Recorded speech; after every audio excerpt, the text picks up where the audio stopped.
Buen día, ¿cómo están? Espero que muy bien. Vamos a continuar con la lectura de Un curso de milagros, capítulo 4, parte 2. El ego y la falsa autonomía.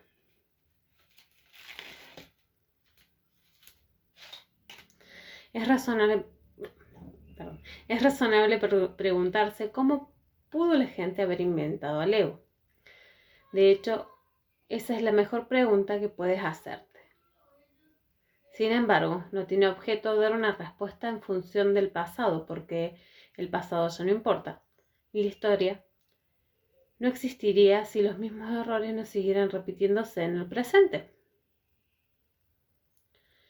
El pensamiento abstracto es pertinente al conocimiento, porque el conocimiento es algo completamente impersonal, y para entenderlo no se necesita ningún ejemplo. La percepción, por otra parte, es siempre específica y por lo tanto concreta.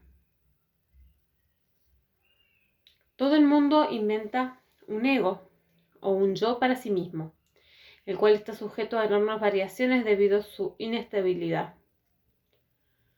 También inventa un ego para cada persona a la que percibe, el cual es igualmente variable.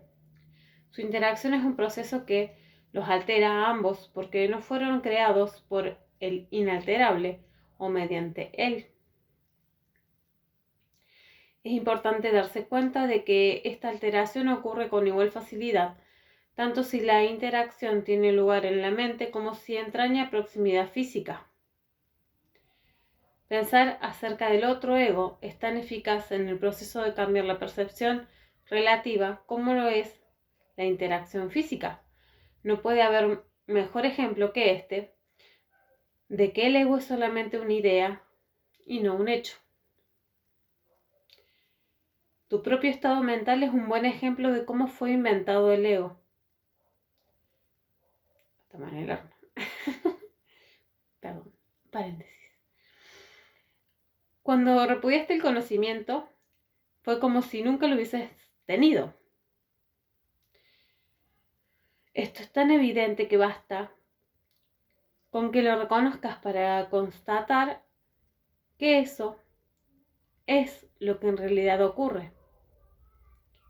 Y si eso ocurre en el presente, ¿por qué habría de sorprenderte que hubiese ocurrido en el pasado?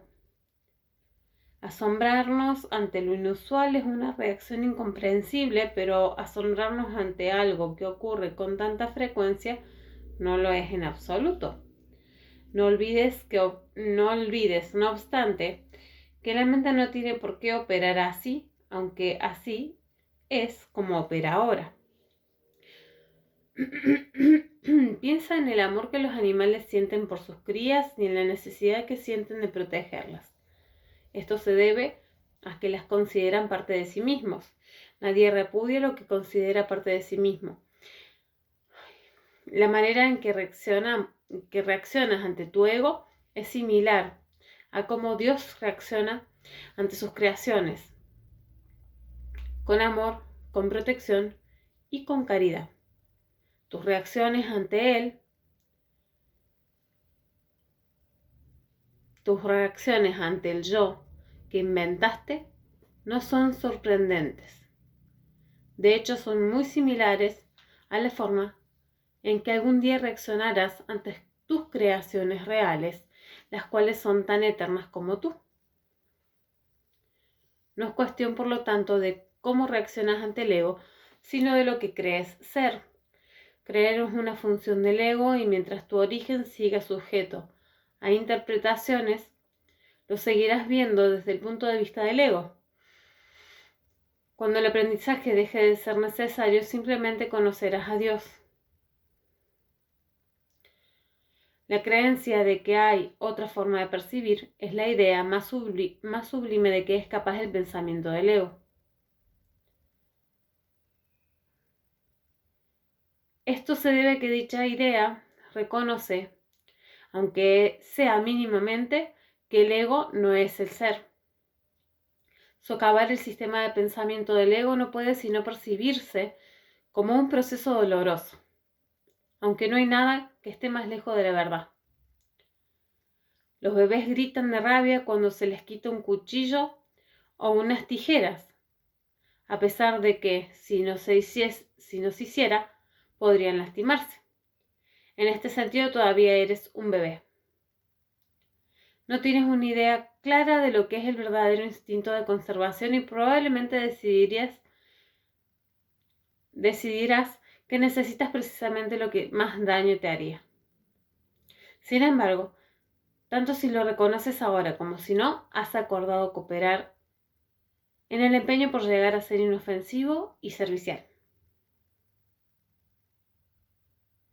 Atributos estos que son inseparables. Incluso las actitudes que tienes a este respecto son necesariamente conflictivas, puesto que todas las actitudes están basadas en el ego. Esto, sin embargo, no siempre será así. Ten paciencia mientras tanto y recuerda que el desenlace es tan seguro como Dios. Solo aquellos que tienen una sensación real y duradera de abundancia pueden ser verdaderamente caritativos. Esto resulta obvio cuando consideras lo que realmente quiere decir ser caritativo. Para el ego, dar cualquier cosa significa tener que privarse de ello. Cuando asocias el acto de dar con el sacrificio, das solamente porque crees que de alguna forma vas a obtener algo mejor y puedes, por lo tanto, prescindir de la cosa que das. Dar para obtener es una ley ineludible del ego, que siempre se evalúa a sí mismo en función de otros egos. Por lo tanto, está siempre obsesionado con la idea de la escasez. Ay, espérame que se me pegó la hoja.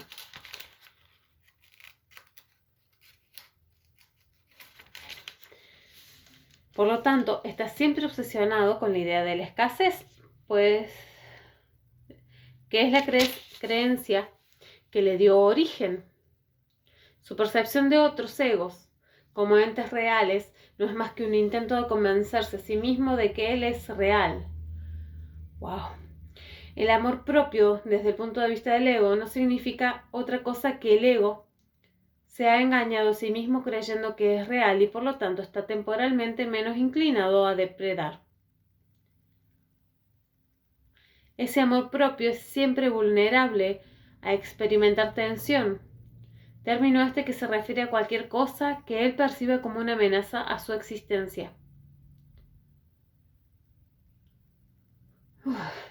El ego viene literalmente a base de comparaciones. La igualdad es algo que está más allá de lo que puede entender y por lo tanto le es imposible ser caritativo. Lo que el ego da nunca emana de una sensación de abundancia porque él fue engendrado precisamente como sustituto de esta.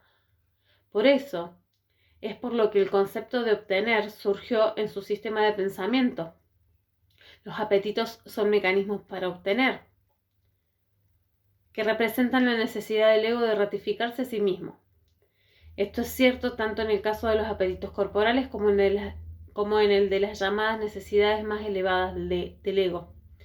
El origen de los apetitos corporales no es físico. El ego considera el cuerpo como su hogar y trata de satisfacerse a sí mismo a través de él. Pero la idea de que esto es posible es una decisión de la mente que está completamente confundida acerca de lo que realmente es posible. El ego cree que tiene que valerse por sí mismo para todo, lo cual no es más que otra forma de describir cómo cree que él mismo se originó. Es este un estado de tanto temor que lo único que puede hacer es dirigirse a otros egos y tratar de unirse a ellos como un débil intento de identificarse con ellos o atacarlos en una demostración, igualmente débil, de fuerza. No es libre, no obstante, de poner en tela de juicio la premisa que da lugar a todo esto, pues esa premisa es su base. El ego es la creencia de la mente, según la cual él tiene que valerse completamente por sí mismo. Los incesantes esfuerzos que realiza por ganar el reconocimiento del espíritu y establecer así su propia existencia son inútiles.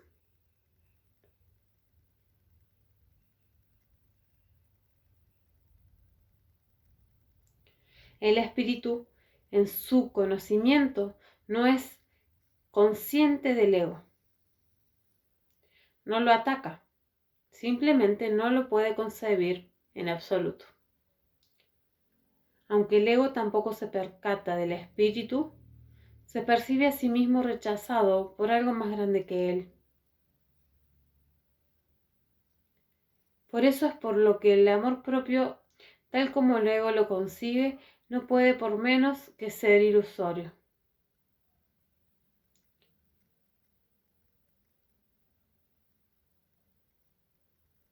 Las creaciones de Dios no crean mitos. Si bien el esfuerzo creativo se puede trocar en mitología, esto puede suceder, sin embargo, solo bajo una condición. Lo que fabrica deja de ser creativo. Los mitos pertenecen exclusivamente al ámbito de la percepción y las formas que adoptan son tan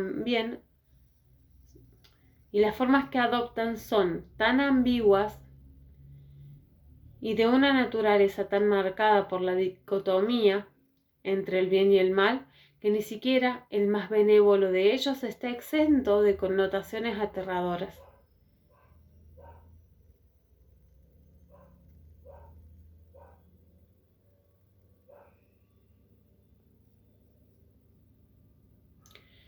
Los mitos y la magia están íntimamente relacionados, ya que los mitos generalmente tienen que ver con el origen del ego, y la magia con los poderes que el ego se atribuye a sí mismo.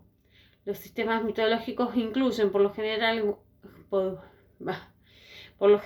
alguna descripción de la creación y la conectan con su forma particular de magia.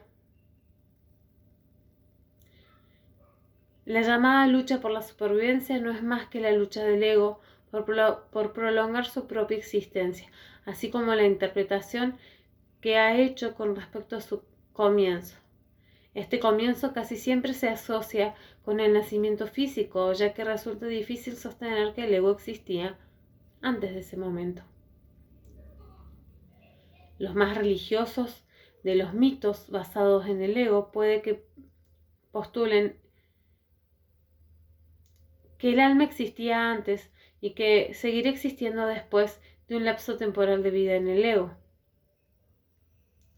Algunos postulan incluso que el alma será castigada por ese lapso. La salvación, no obstante, no es aplicable al espíritu, pues éste no está en peligro, por lo tanto no tiene que ser rescatado. La salvación no es otra cosa que la mentalidad recta, que aunque no es la mentalidad uno del Espíritu Santo, se debe alcanzar antes de que la mentalidad uno pueda ser reinstaurada. La mentalidad recta conduce automáticamente al siguiente paso, ya que la percepción correcta está completamente exenta de cualquier forma de ataque. Por lo tanto, la mentalidad errada desaparece. El ego no puede sobrevivir sin emitir juicios.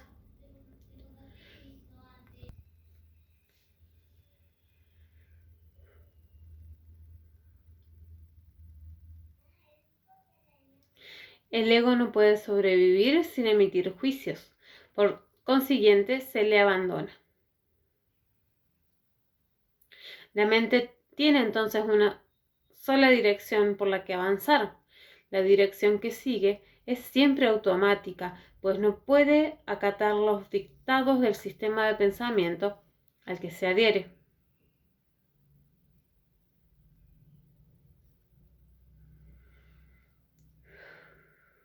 No se puede hacer demasiado hincapié en el hecho de que corregir la percepción es simplemente un expediente temporal. Dicha corrección es necesaria únicamente porque la percepción falsa es un obstáculo para el conocimiento. mientras que la percepción fidedigna es un trampolín hacia él. El valor de la percepción correcta reside en la conclusión inevitable de que toda percepción es innecesaria. Esto elimina el obstáculo por completo. Te preguntarás cómo puede ser posible esto mientras parezca que vives en este mundo. Esa es una pregunta razonable. No obstante, tienes que asegurarte de que realmente entiendes lo que estás preguntando. ¿Quién es el tú que vive en este mundo? El espíritu es inmortal y la inmortalidad es un estado permanente. El espíritu es tan verdadero ahora como siempre lo fue y lo será siempre, ya que no entraña cambios de ninguna clase. No es un continuo, ni se puede entender tampoco comparándolo con uno opuesto. El conocimiento nunca admite comparaciones. En esto estriba su diferencia principal con respecto a cualquier otra cosa que la mente pueda comprender. Wow.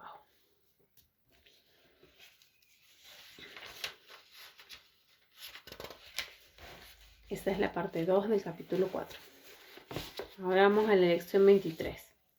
Puedo escaparme del mundo que veo renunciando a los pensamientos de ataque.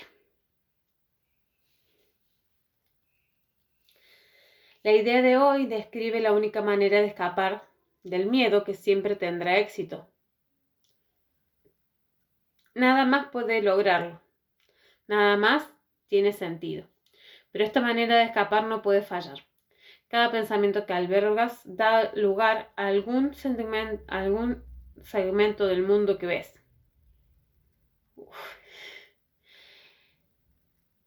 Es con tus pensamientos, pues, con los que tenemos que trabajar, si es que tu percepción del mundo ha de cambiar.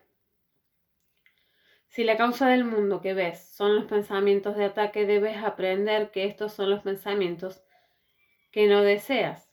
De nada sirve lamentarse del mundo, de nada sirve tratar de cambiarlo. No se puede cambiar porque no es más que un efecto.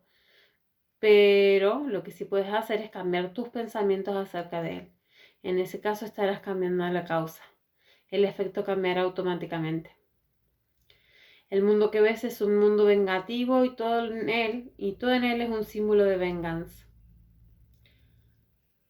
Cada una de las percepciones que tienes de la realidad externa no es más que una representación gráfica de tus propios pensamientos de ataque. Uno podría muy bien preguntarse si a esto se le puede llamar ver. ¿No es acaso fantasía una mejor palabra para referirse a ese proceso, y alucinación un término más apropiado para su resultado? Duro. Ves el mundo que has fabricado, pero no te ves a ti mismo como el que fabrica las imágenes. No se te puede salvar del mundo, pero te puedes escapar de su causa. Este es el significado de la salvación. Pues ¿dónde se encuentra el mundo que ves cuando su causa ha desaparecido? La visión ya tiene un sustituto para todo lo que crees ver ahora. La hermosura puede iluminar tus imágenes y transformarlas de tal manera que las llegues a amar, aun cuando fueron forjadas del odio, pues ya no las estarás forjando solo. La idea de hoy introduce el pensamiento de que no estás atrapado en el mundo que ves, porque su causa se puede cambiar. Este cambio requiere en primer lugar que se identifique la causa y luego que se abandone, de modo que pueda ser reemplazada. Los primeros 2 pasos de este proceso requieren tu cooperación. El paso final no. Tus imágenes, perdonen, pero las hojas son muy finitas del tipo Biblia. por ahí se me pega. Tus imágenes ya han sido reemplazadas. Al dar los 2 primeros pasos comprobarás que esto es cierto. Además de usar la idea de que hoy a lo largo del día, según lo que dicte la necesidad, se requieren 5 sesiones de práctica para su aplicación. Según miras a tu alrededor, repite primero la idea para tus adentros lentamente. Luego cierra los ojos y dedica alrededor de 1 minuto para buscar en tu mente el mayor número posible de pensamientos de ataque que se te ocurran. Conforme cada uno de ellos cruce en tu mente, di: puedo escaparme del mundo que veo, renunciando a los pensamientos de ataque acerca de X.